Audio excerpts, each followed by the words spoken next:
Sa Oriental Mindoro naman, umabot na sa higit 10,000 residente ang apektado ng sama ng panahon. Batay rin sa ulat ng Department of Public Works and Highways, ilang bahagi rin ng probinsya ang lubog pa rin sa baha at hindi madaanan. Si Joshua Sugay ng PIA Mimaropa sa detalye.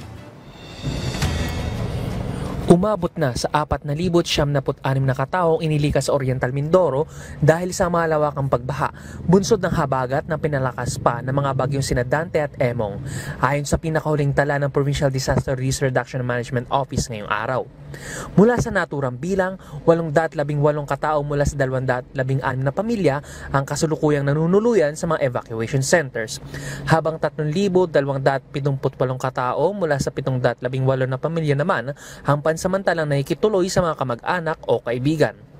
May kabuang 10,669 na individual mula sa 3,669 na pamilya ang naitalang apektado sa buong lalawigan. Kabilang sa mga 10 apektadong bayan at lungsod ang Puerto Galera, San Teodoro, Baco, Calapan City, Nauhan, Victoria, Pola, Socorro, Gloria at Bungabong. Batay sa huling ulat ng PDRRMO, tinatayang umabot sa mahigit 15 milyon ang pinsala sa sektor ng agrikultura, dulot ng patuloy na pagbaha at pag-ulan.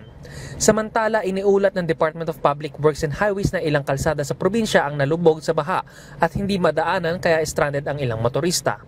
Nananatili namang nakaalerto ang mga lokal na otoridad sa monitoring at response operations. Patuloy ang paalala ng mga residente na makinig sa mga opisyal na abiso, manatiling alerto at makipag-ugnayan sa kanilang disaster offices kung kinakailangan ng tulong.